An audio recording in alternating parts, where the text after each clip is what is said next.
A lot of veterans read a denial letter and land on the same conclusion. They think, the VA doesn't believe me. That is usually not what happened.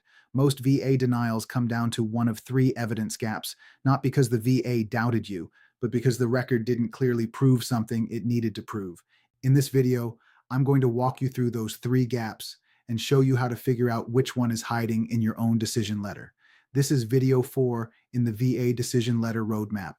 If you've watched the first three, you already know not to react to a denial letter, and you already know not to refile the same evidence and hope for something different. Now we're answering the harder question. What exactly are you looking for? By the end of this video, you'll have a simple framework you can run against any decision letter for any condition for the rest of this process. The real problem isn't belief, it's proof. Here's what veterans get wrong. They read a denial and take it personally, not because they lied, not because they exaggerated, not because they did anything wrong on purpose, but because somewhere in the record, one required piece wasn't clearly proven. The problem is usually not the veteran. The problem is the evidence. That's where the mission starts. Most VA denials fall into one of three categories, sometimes more than one. Gap 1, the connection gap. Gap 2, the severity gap. Gap 3, the documentation gap. Once you understand these three gaps, you stop guessing. You start reading every decision letter differently. Gap 1, the connection gap. The connection gap means the record doesn't clearly link your condition to your service. Maybe there's no medical opinion connecting the two. Maybe the opinion that exists is vague. Maybe the link is implied, but never actually written down anywhere. Here's what that can look like. A veteran has a diagnosis today. He also hurt his knee in service. But nothing in the file explains how one caused the other. To the VA, that's not one complete story. You injured your knee during service, but nowhere does the record clearly connect the two. The fix isn't more paperwork. The fix is a clear, documented connection. Gap 2, the severity gap. The severity gap means the record doesn't clearly show how bad the condition is right now. This shows up when the medical evidence is old, thin, or doesn't reflect current symptoms. Here's what that can look like. A veteran was treated for a back condition years ago.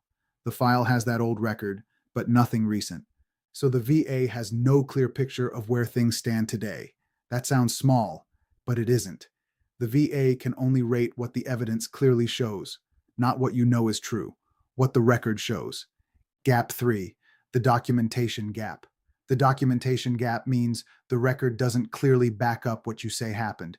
This could be missing service treatment records, a missing buddy statement, missing lay evidence, or details that don't quite line up across the file. Here's what that can look like. A veteran describes an in-service injury, but there's no record of it, and no one else has put anything in writing to support it. To the VA, that's an unsupported claim, not a false one. Unsupported.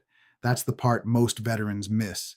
Here's the shift I want you to make. Stop asking, what form do I file next? Start asking, which evidence gap am I actually trying to fix? The form is not the strategy. The evidence is. And here's something important. Your claim might have more than one gap. A connection issue and a severity issue can exist in the same file. Read carefully. Don't assume it's only one. Your decision letter is not just delivering bad news, it's giving you information. Look at the section usually labeled Reasons for Decision. That's often where the VA tells you, in its own words, which piece it didn't see clearly. The connection, the severity, or the documentation. Read the letter before you react to the letter. Here's your 48-hour challenge. Pull your decision letter. Read the Reasons for Decision section slowly. Write down which of the three gaps it points to, connection, severity, or documentation. If it points to more than one, write down all of them. Don't decide your next move yet. Just identify the gap. Every denial is asking a question. Is the connection clear? Is the severity clear? Is the evidence documenting the claim clear? Once you answer those questions, your next step becomes much easier. Now that you know the three evidence gaps behind most VA denials, the next question becomes obvious. Where do you actually find the missing evidence? In the next briefing, I'll show you where to look and why the answer is often already hiding in records you already have. If you're staring at your decision letter right now and you're not sure which of these three gaps applies to you, that's exactly what the free VA letter translator is built for. It's linked below. Put in what your letter says, and it helps you see it in plain English. And once you know which gap you're dealing with, the free VA claim readiness resources can help you get organized before you take your next step. My goal is never to mislead, only to empower you with accurate, honest, and actionable information. Semper Fidelis, and God bless.